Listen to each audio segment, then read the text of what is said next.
Vamos conhecer um pouco da vida e da obra de Leon Denis, né?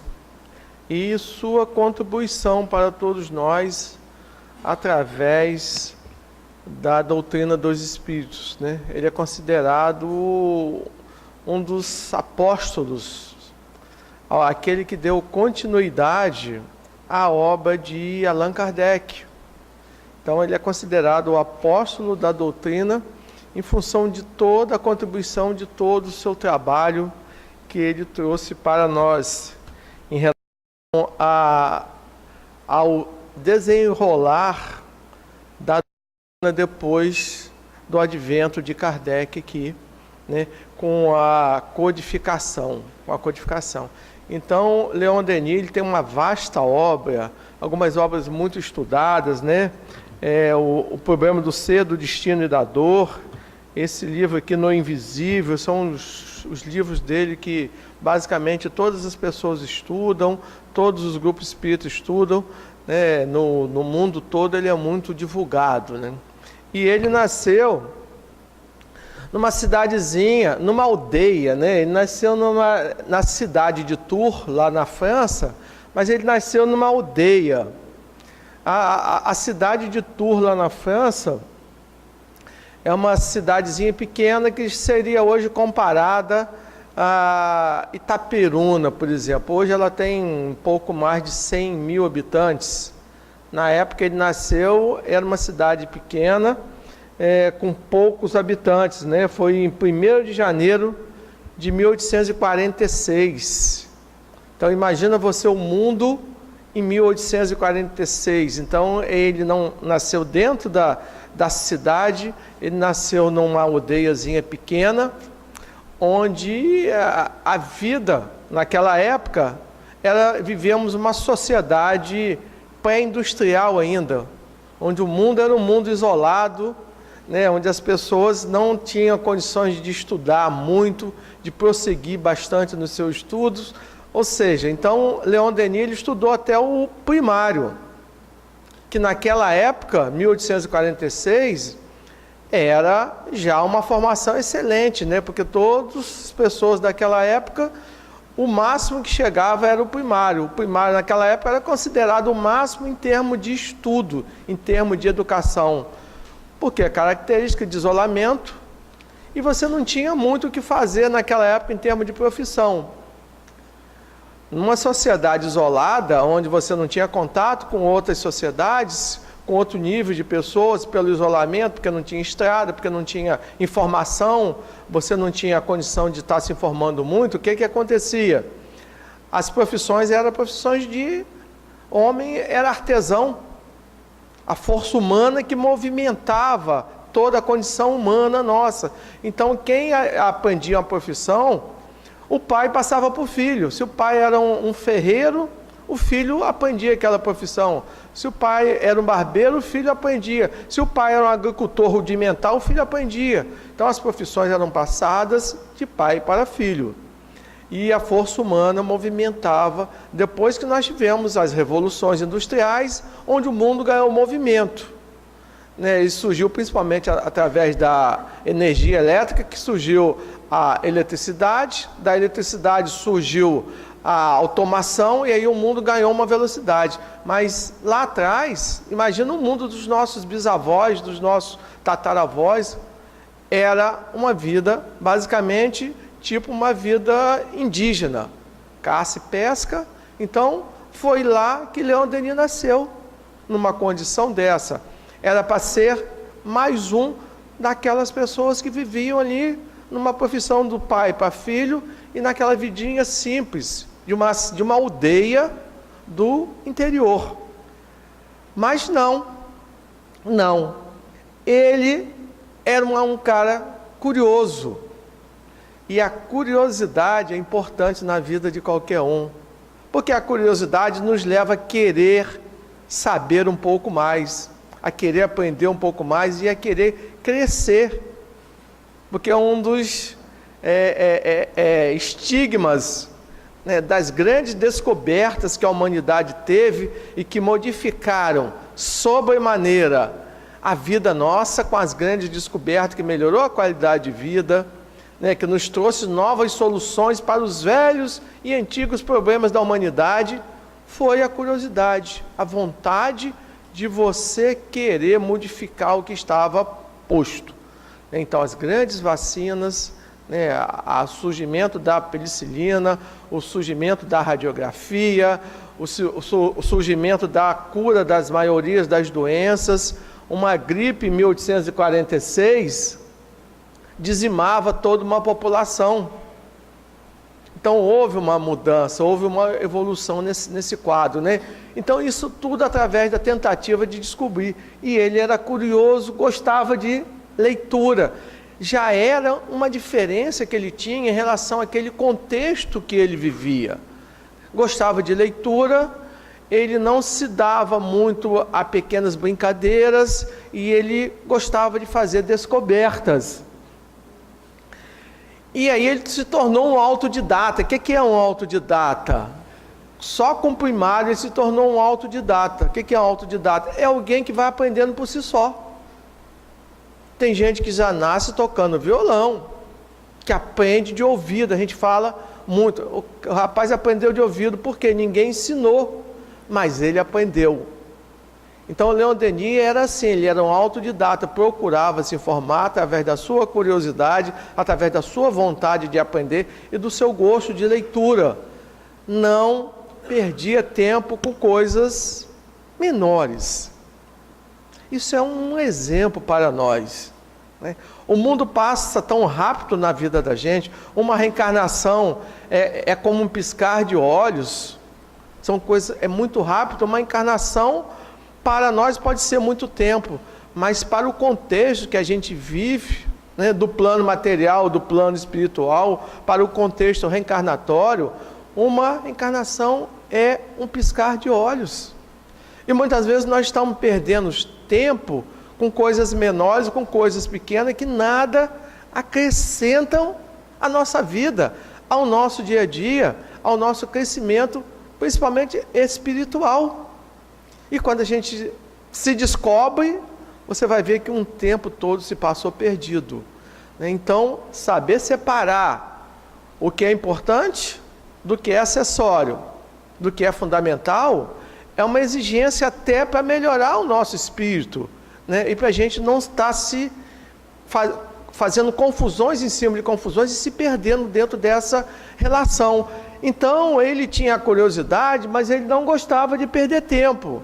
E com isso ele foi se tornando uma pessoa culta e diferencial em termos da época que ele vivia. E se tornou um autodidata.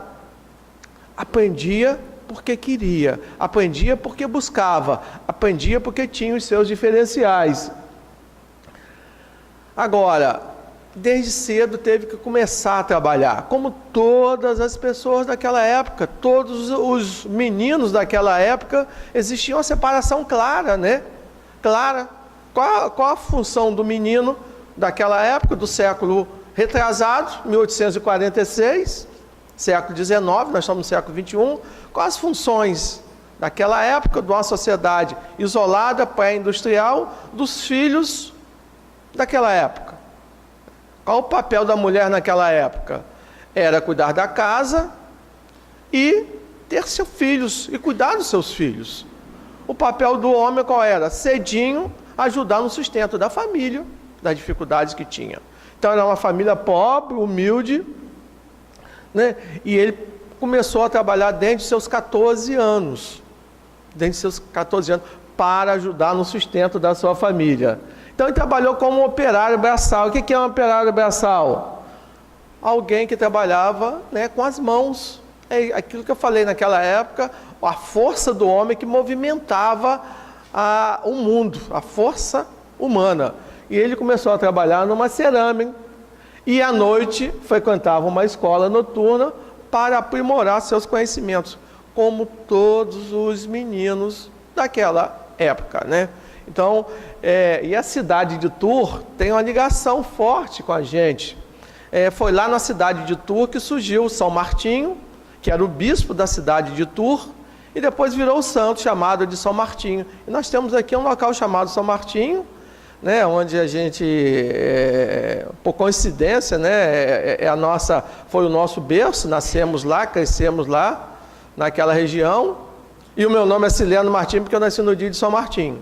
Então, dia 11/11 é o dia de São Martim, e eu nasci no dia de São Martim, e meu pai, naquela época, né, nós tínhamos nascendo no dia da Santa tal, eu colocava o nome, Maria do Socorro, Maria do Rosário, fulano de tal, e Sileno Martim, porque foi o dia de São Martim, que é o bispo da cidade de Tours, onde ele foi um grande fazedor, né, de caridades naquela cidade lá da França. Então, Leon Denis, como todas as pessoas, não era diferente de ninguém, mas buscava os seus diferenciais em relação àquilo que ele fazia.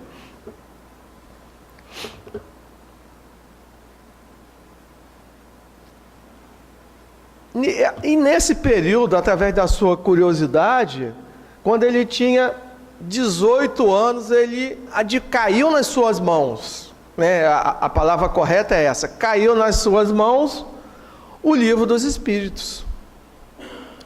Como ele gostava de estudar, gostava de ler, era curioso, buscava as informações, caiu aos 18 anos o Livro dos Espíritos, que ele começou a ler, como todas as pessoas daquela época, escondido da mãe, que era católica e com quem ele morava, né?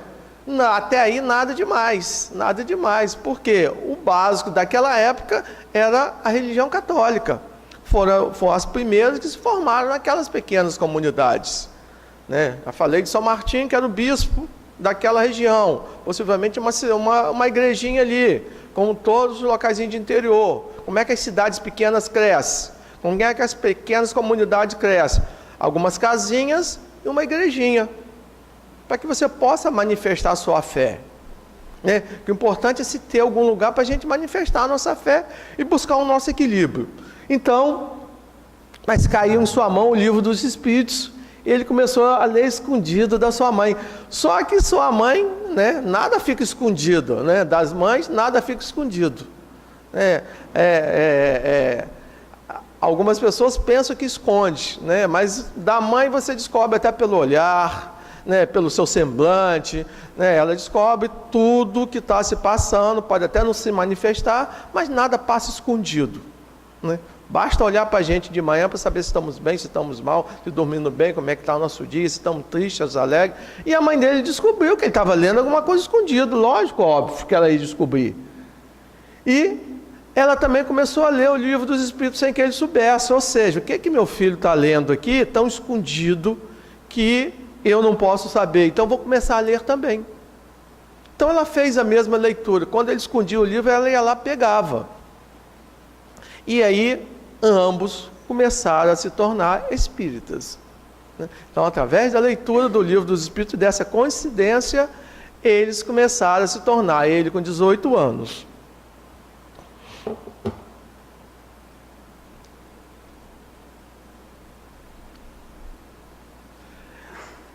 Aí ele comenta o seguinte: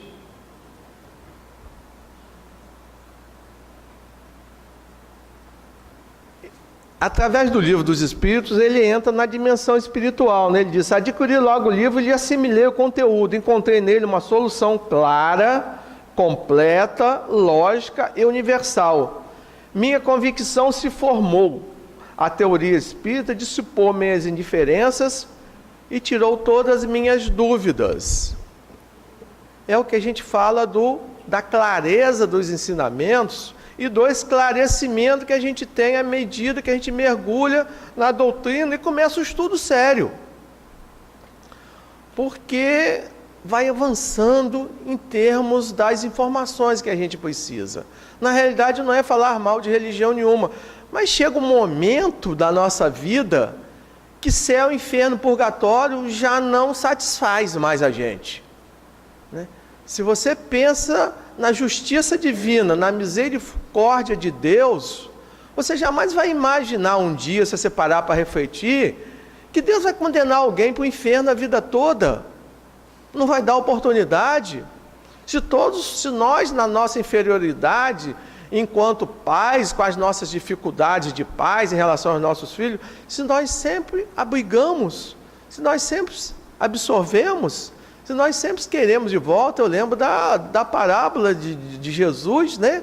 Da parábola do filho pródigo, onde aqueles dois filhos, um ficou com o pai, o outro pediu sua herança e foi embora. Pai, eu quero minha herança, eu quero ir embora, não quero mais ficar aqui. E o pai deu aquela herança. Tá bom, você quer ir? Então pega a sua parte e vai embora.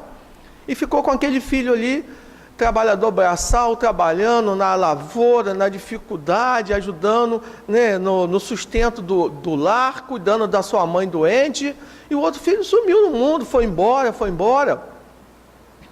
E muitos tempos depois, chega um maltrapilho na porteira daquele sítio, daquela localidade, né?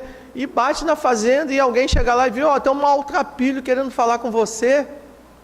E ele foi ver, era seu filho que estava voltando. Gastou tudo que ele deu, se perdeu no mundo e voltou com muita dificuldade. E ele foi lá, acolheu, abraçou aquele filho, chamou toda a comunidade para fazer uma festa.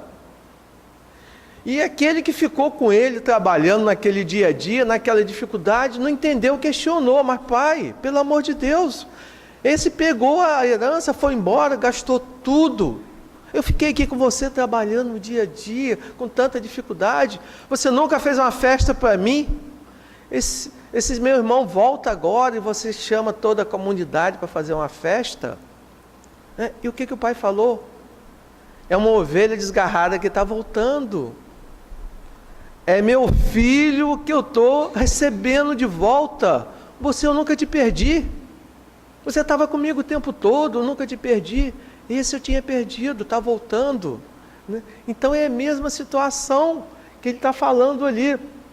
A doutrina, ela nos traz essa reflexão, porque inferno para a vida toda não é possível.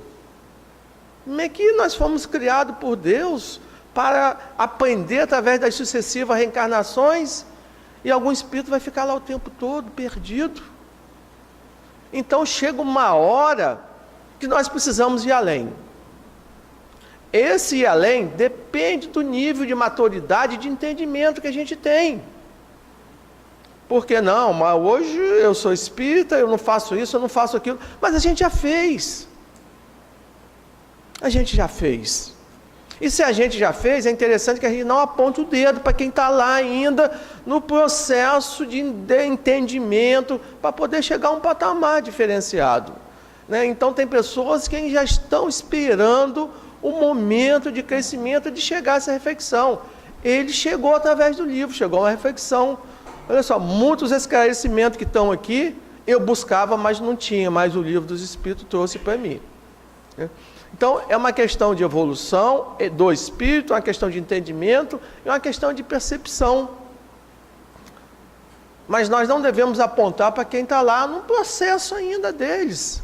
Tem gente que necessita passar ainda pelos fenômenos, pela questão da Umbanda, pela questão de outras doutrinas, acreditar em outras coisas, até chegar à conclusão de que não é possível que tudo, porque tudo não se encaixa. Aí você chega aqui, você tem um esclarecimento.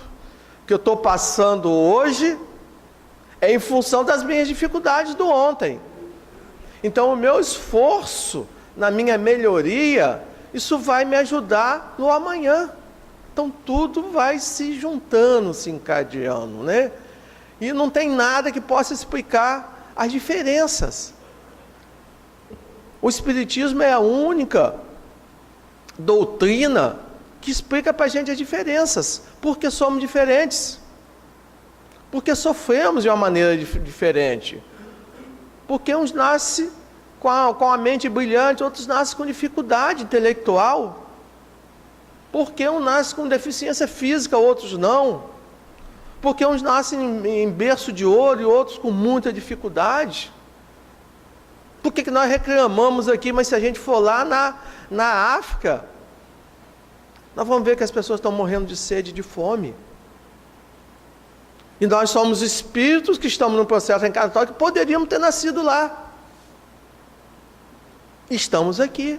Mas reclamamos de estamos aqui, mas se nós nascêssemos lá, a gente ia ver o quanto é mais. Ou seja, então a cada um segundo suas obras e com seus méritos.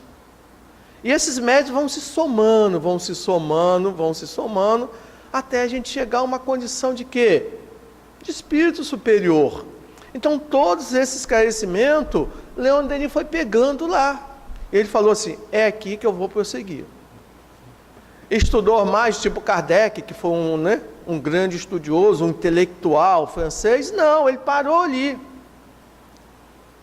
Mas era o que ele precisava para poder evoluir e contribuir bastante com o crescimento da doutrina. Então, o Livro dos Espíritos foi um diferencial na vida dele. Esse Livro dos Espíritos que a gente estuda, primeira coisa a gente lê, acha que estudou, é muito diferente. Ler é uma coisa, estudar é outra, né? E, segundo os Espíritos passam, através das suas mensagens, a gente ainda tem mais 400 a 500 anos para a gente verdadeiramente entender. Porque a leitura é algo fantástico, né? É algo fantástico. Cada vez que você lê, você entende de uma forma melhorada. Então, se você lê hoje, fizer um estudo, o ano que vem você for fazer, o seu entendimento já é diferente. Porque a gente cresceu em quê? Em termos de quê? Maturidade. Então, maturidade é algo fundamental para que a gente possa entender o que acontece com a gente, né? E aí ele teve a felicidade de ter contato com Kardec. Com 19 anos, em 1865, Kardec foi visitar a sua cidade. Foi fazer uma conferência na sua cidade sobre espiritismo. O berço do espiritismo foi a França, né? A França foi o berço do espiritismo. Foi lá que ele se irradiou para o mundo, né? Hoje em dia, o país que é o berço do espiritismo é o Brasil. O Brasil é o país onde temos mais espíritas no mundo. A última pesquisa do IBGE deu em torno de 5 milhões de espíritas no Brasil e 20 e tantos milhões de simpatizantes. Quem é o simpatizante? É aquele que vem à reunião, é aquele que procura estudar um pouco, né? É aquele que participa das obras sociais. Então nós temos ao todo aqui em torno de 25 milhões de pessoas que adotam, principalmente através de Chico e Divaldo, né?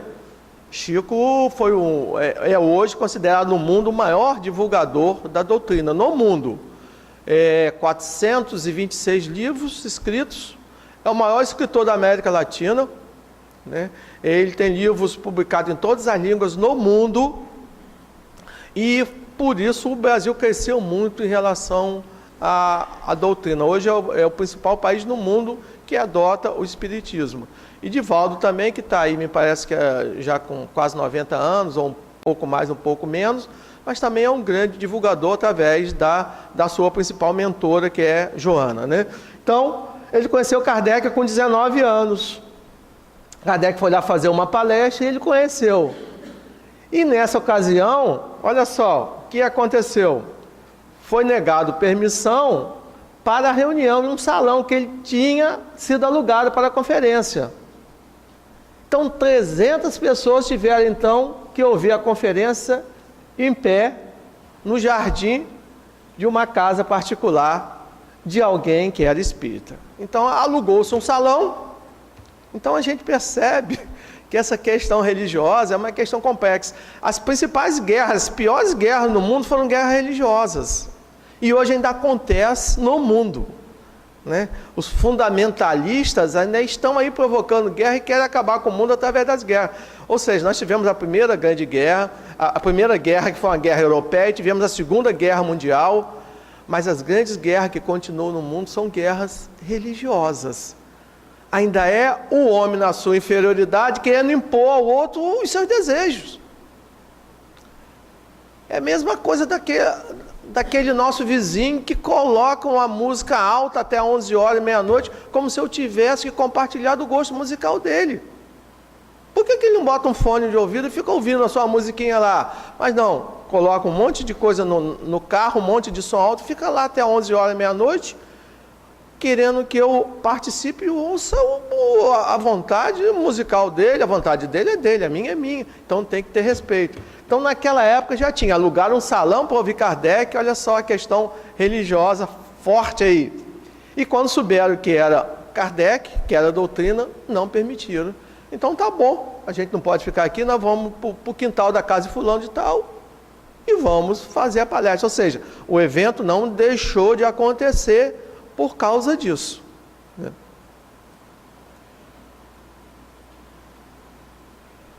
Então aí foi a sua iniciação com Kardec. Com 21 anos, ele revê mais 2 vezes Kardec, uma vez em Paris e outra vez em outra cidade lá. Aí ele tornou-se secretário, aí começou a trabalhar, fundou um grupo espírita e começou a trabalhar lá. Começou a ser secretário do grupo espírita de Tours. Aí ele já estava mudando para a cidadezinha. E, como sempre, estuda e pesquisa. Ele foca muito nessa questão do estudo e da pesquisa, né?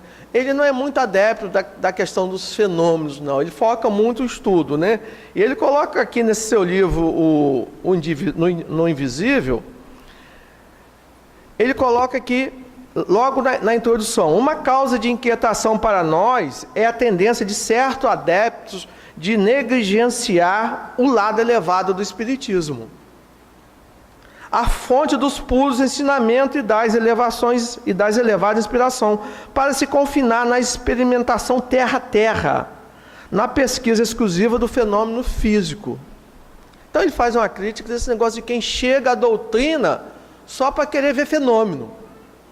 Ele já começa a criticar aqui, ele diz que não é a visão mais correta que a gente deve ter. Ele diz que a visão mais correta é a visão do Espírito, da transformação moral, para que a gente possa aproveitar melhor as próximas reencarnações. Porque se eu ficar no fenômeno terra-terra, o que é isso? Ficar só nas questões daqui do mundo, eu vou me perder nas questões maiores. E eu vou esquecer de quê? Melhorar o meu espírito. E adquirir as verdadeiras virtudes. Porque o que eu não trouxe, o que eu não vou levar, não me pertence. Eu posso até ter disponível para fazer bom uso, mas não me pertence. O que me pertence? As virtudes, as transformações que eu tenho, né? E ele continua aqui dizendo: se queres manifestações de uma ordem elevada, fazei esforço para vos elevar a vós mesmos. Ou seja, mude enquanto é tempo, né? Apesar das dificuldades. Então a gente precisa pensar o quê? Planeta de prova e expiação, eu não posso querer um paraíso aqui. E nem eu estou preparado para viver num paraíso aqui. Eu estou vivendo o meu momento, aquilo que eu preciso. Eu estou encarnado no planeta que eu preciso, a Terra é uma escola, eu estou aqui no processo de aprendizado, vou passando pelas minhas lições, até um dia eu chegar a uma condição de quê? De perfeição. Então ele coloca aqui, primeiro passo, preocupe-se com você, né? Preocupe com a sua evolução. Então, ele com 21 anos, ele teve mais 2 vezes com Kardec, uma vez em Paris, e tornou-se membro desse grupo lá.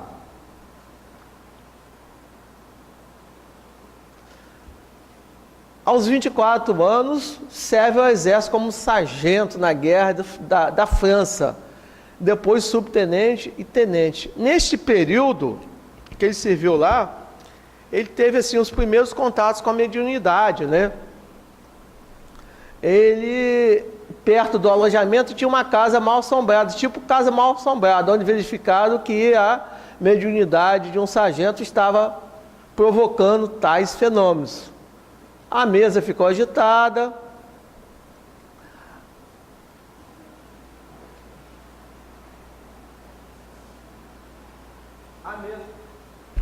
A mesa ficou agitada e virada de forma irresistível. Quebraram o lápis, rasgou-se o papel, ruídos surdos faziam ouvir.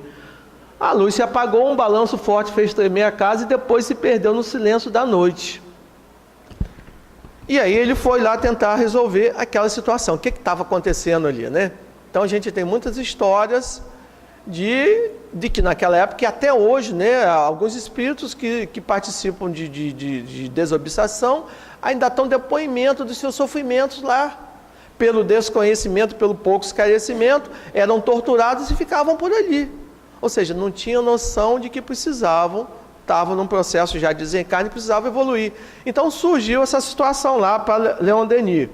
E ele foi lá. Então soubemos depois que ele havia sido palco de sangrentos acontecimentos. Espíritos torturados que não haviam se livrado ainda dos efeitos negativos da guerra. Então, a legião de espíritos torturados naquela situação se condensaram ali naquela casa, que tornou-se uma casa mal assombrada. Por quê? Porque ninguém morre, né? A gente continua passando pelo que nós somos aqui. Ou seja, desencarnamos o quê? Saímos da carne, mas o espírito continua como ele era na última encarnação. E o sofrimento continua. Até hoje, se a gente passar pelos locais das senzalas, das grandes dificuldades, nós ainda teremos, aqueles que têm mediunidade, vão encontrar espíritos ainda em sofrimento, precisando da informação ali. Agora, só aos 36 anos que ele encontrou com seu mentor, chamado Jerônimo de Praga, né? E tem contato com o seu espírito protetor, assim como Kardec tem, Divaldo tem Joana, né? Chico com Emmanuel. Sempre os grandes transformadores, espiritualmente falando, da humanidade, sempre tiveram algum espírito que o ajudaram dentro desse processo. E o grande mentor de Leon Denis chama-se Jerônimo de Praga. E esse contato só aconteceu aos 36 anos. Olha, começou cedo, aos 18 anos, 19 conheceu Kardec, tornou-se secretário lá do centro, mas aos 36 anos ele conheceu o seu grande mentor, Jerônimo de Praga, que lhe disse: vai, meu filho, pela estrada aberta diante de ti, caminharei atrás de ti para te sustentar. E continuou: coragem, pois a recompensa será mais bela que alguém pode ter. Jerônimo de Praga, né, foi um espírito que bem estudioso, mas que passou por grandes dificuldades, né? Ele foi perseguido pela religião porque ele pregava algo diferente. Ele tinha uma visão de que precisava melhorar a questão religiosa no mundo, né? Então ele participou de algumas universidades e ele, no final das contas, foi condenado à morte por heresia. O que é uma pessoa condenada por heresia?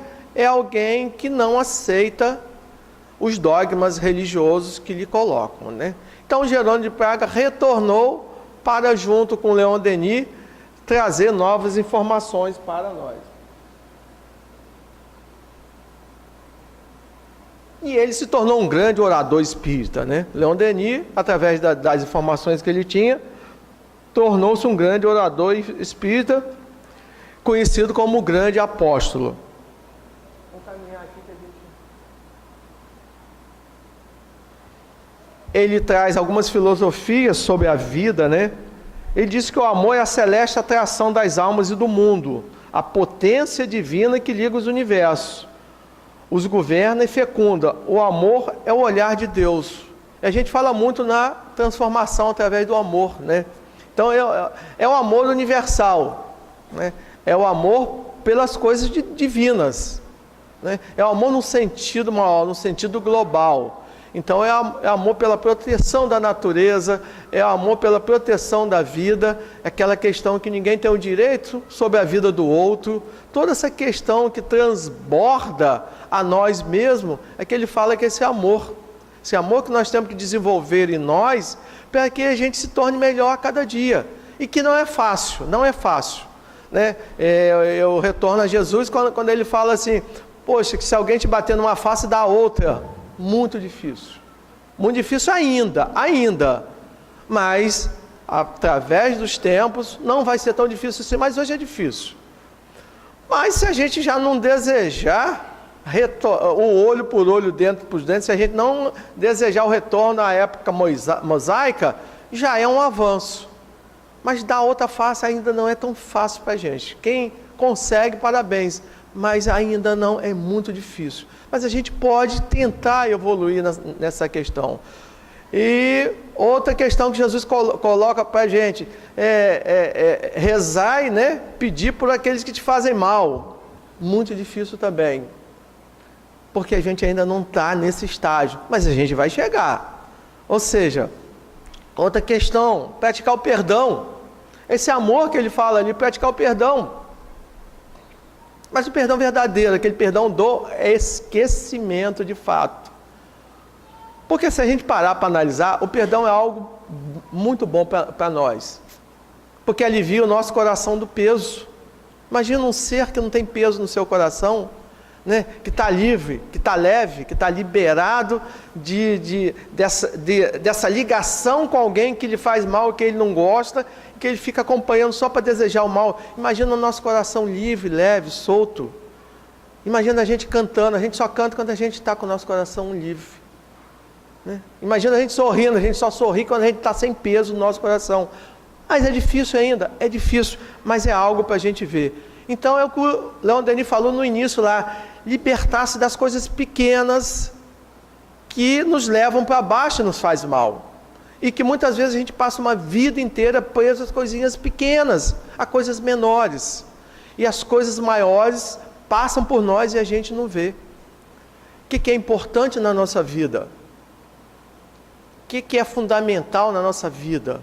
Importante é que eu tenho que fazer. Eu tenho que fazer. Importante é estudar, importante é procurar melhorar, fazer uma reflexão profunda, tirar ódio, mágoa, rancor, tirar tudo de dentro de mim, para que eu possa ser melhor comigo mesmo. Eu não preciso ser melhor para o outro, não. Eu quero ser melhor para mim. Eu preciso ser um ser melhorado. Nós precisamos amanhã ser melhor do que hoje, por que não? É um esforço, mas a gente precisa. Então ele está falando desse amor aí, esse amor que transborda em nós, e a partir do momento que ele transbordar em nós, ele chega até o outro. Né? Mas se ele não estiver transbordando em nós, vai ser muito difícil. E ele diz que não se designe, com tal nome, a paixão que atiça os desejos carnais, e não passa de uma imagem grosseira do que deve ser o amor verdadeiro e universal. Né? Então é muito diferente. Né? Paixão existe, pode ser vivida, mas paixão é o quê? Paixão é química, que tem um componente de adrenalina. Paixão é química com adrenalina.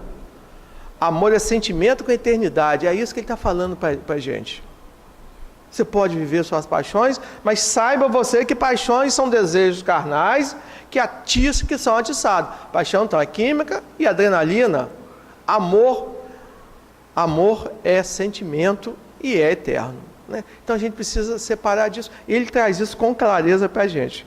Vou concluir aqui, que meu tempo já está acabando, o pessoal já está me olhando ali, e tem muita coisa. No livro aqui, ele diz o seguinte: até hoje, na maioria dos homens, a crença na vida futura tinha sido apenas uma hipótese, uma fé vacilante a todo sopro de crítica. Hoje sabemos, por conhecimento seguro, que os espíritos mortos nos cercam e se misturam à nossa vida. Então ele afirma que a vida continua, que a gente precisa ter segurança e confiança nisso, que é uma coisa real e verdadeira. Né? E ele continua: sabemos que a morte não traz mudanças alguma essencial à natureza íntima do ser, que permanece em todos os meios o que se fez.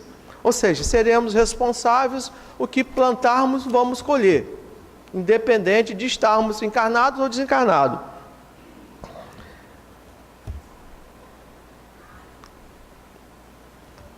E fala que a gente precisa ter coragem para enfrentar as nossas dificuldades. E não se perder em coisas menores, em coisas pequenas. Né? Então, ele foi considerado o apóstolo, não teve o estudo que Kardec teve, mas em compensação foi alguém que se tornou autodidata por vontade própria, porque quis crescer, e a obra dele prova que ele se tornou um cara muito erudita, né? Se tornou um grande filósofo e se tornou um grande escritor. Tem 18 obras, mas as principais dele, deixa eu mostrar aqui.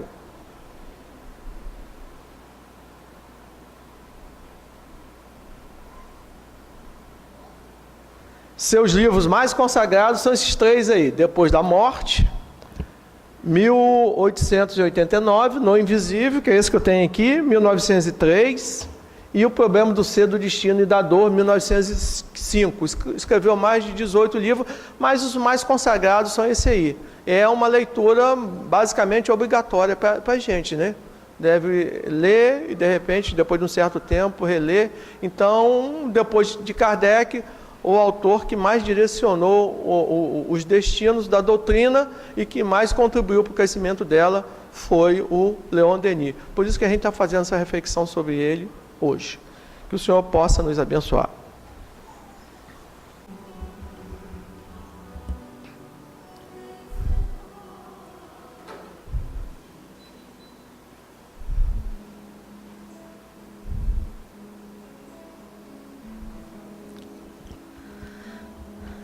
Que o Mestre Jesus sustente nossas almas e que nesse momento de oração estejamos pacificados através da palavra, do Evangelho, do esclarecimento que recebemos nesta manhã aqui da nossa casa de oração. Que os amigos espirituais, os nossos mentores particulares nos envolvam em muita paz, em muita ternura, onde possamos assim estarmos trabalhando em nós, por exemplo, a dor da saudade, né? Dos nossos entes queridos que já estão no plano espiritual, na pátria verdadeira, também daqueles corações que já passaram por nós, os nossos próprios filhos que já estão numa outra residência, né? Já se casaram, já têm a vida deles, a família. A gente sente sempre falta daquelas pessoas que estiveram conosco por um período. Então, a importância que a doutrina espírita traz para a gente. E os depoimentos dos amigos espirituais, trazendo para a gente, para que a cada dia possamos fazer o melhor das nossas possibilidades de estarmos juntos uns com os outros. Porque o tempo traz para a gente a questão da evolução. E às vezes nós ensinamos, aprendemos, e às vezes cada um tem que seguir o seu roteiro. E é muito comum nós ficarmos presos numa saudade, quando o filho era pequeno, né? Quando o filho era adolescente, a gente vai relembrando aquilo e ficando angustiados. O que nós precisamos aprender com a doutrina é exatamente da liberdade ao espírito, liberdade à alma, e fazermos o melhor por eles enquanto estivermos juntos. Né? Sejamos nós irmãos enquanto crianças, sejamos nós filhos com nossos pais, sejamos nós no grupo de amigos, no trabalho e na nossa casa de oração, que nos fortalece para a experiência lá fora, né? A gente vem aprender, estudar na casa espírita para a prática lá na sociedade. Então, é de grande importância, né? Aqueles corações que passaram por essa experiência e que se devotaram a ajudar uns aos outros, deixa para nós um legado de conhecimento, um legado de amor, um direcionamento do que temos que fazer. Porque às vezes nós estamos tão angustiados, tão envolvidos, presos numa dor, com tantas possibilidades de trabalharmos tudo isso, né? Leon Denis, por exemplo, que se falou sobre ele, incansavelmente estruturando-se e estruturando a nós outros, deixando esse legado de informação, de experiência, de ajuda, sempre mostrando para nós. É olhando para adiante, é olhando para frente, é fazendo o melhor hoje, para que o amanhã, o minuto seguinte, seja melhor e seja diferente. Não adianta nós estarmos reclamando das situações, e sim elaborando como resolvê-las. E a doutrina que traz para a gente a lei do progresso, diz para a gente todos os estágios né? O nome está dizendo, são estágios, são temporários. E a gente passa, e passa rápido, passa muito rápido. Às vezes a gente não valoriza o lar que temos, né? Desde quando somos crianças, reclamamos de tudo. Quando chegamos na fase adulta, onde temos que dar conta de nós mesmos, a gente vai lembrando da fase infantil. Como que eu era, né? Que meus pais me ajudavam, meus avós me ajudavam. Tinha sempre alguém a acolher a gente, né? Tem as diferenças vibracionais por conta da encarnação, do compromisso do espírito, mas nós não estamos sozinhos, né? Sempre tem alguém que vem fazer esse trabalho, esse papel paternal e maternal. Então nós precisamos compreender, estudar a doutrina espírita, disponibilizar horário para o estudo da doutrina, nos esclarecendo, e assim nós começamos a cuidar uns dos outros, respeitosamente, não é? Como irmãos verdadeiros e fraternos. E aí nós vamos levando a doutrina aos corações necessitados, começando por nós mesmos. Aí não tem mais solidão. Tem solidão?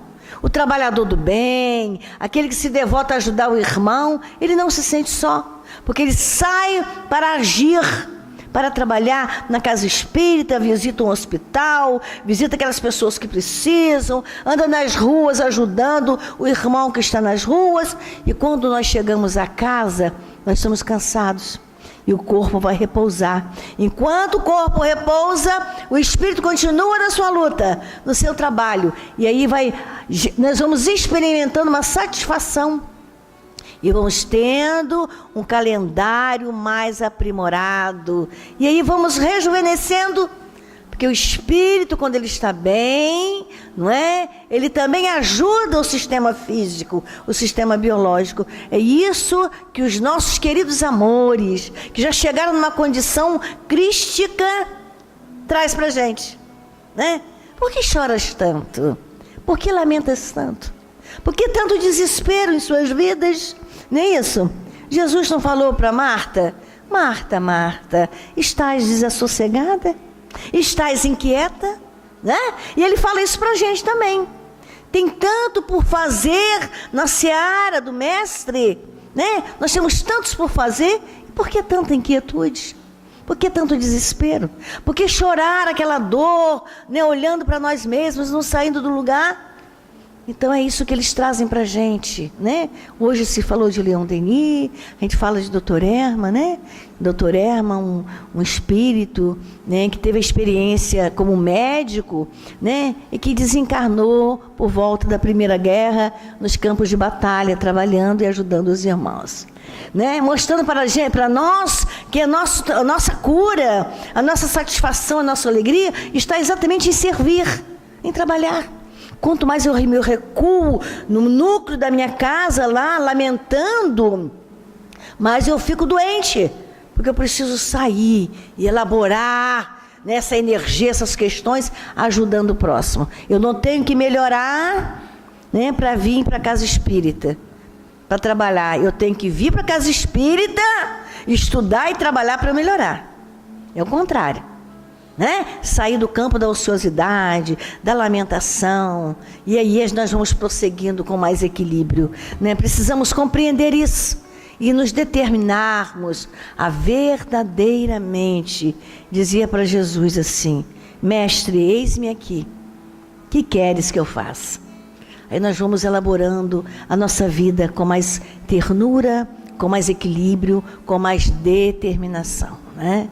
Vamos trazer a figura do mestre, a nossa tela mental, para a nossa prece de agradecimento por mais um dia de vida, pelos recursos que todos estamos recebendo nesta hora, e sairmos daqui confortados, acalentados, determinados a conhecer mais verdadeiramente quem eu sou e o que é o Espiritismo, por que estou aqui, porque a família que eu tenho, né, as dificuldades que eu experimento da terra e as alegrias que também nós temos, né?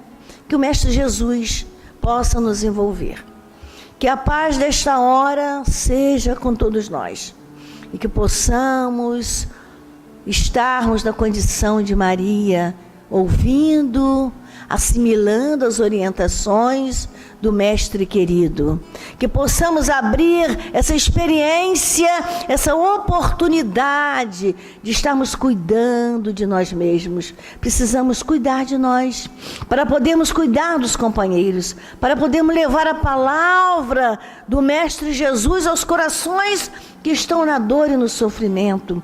Precisamos levantar e andar, caminharmos seguramente em direção do Mestre querido e amado. E assim, na nossa residência, no nosso trabalho, onde quer que estejamos, nós estaremos mais leves, mais suaves, né? Numa escuta mais aprimorada do Mestre. E Ele nos convida: vinde a mim, vós, todos vós, cansados, oprimidos, que eu vos aliviarei. Vamos compreender isso, vamos pôr em prática e vamos nesta hora agradecer a nossa consanguinidade. Vamos lembrar lá, vamos começar dos nossos avós, vamos lembrar dos nossos avós, vamos lembrar dos nossos pais, né? Aqueles que estão encarnados, os que estão desencarnados, né? Dos nossos filhos, daquelas pessoas que a gente sabe que sempre cuidou e que sempre vão cuidar da gente.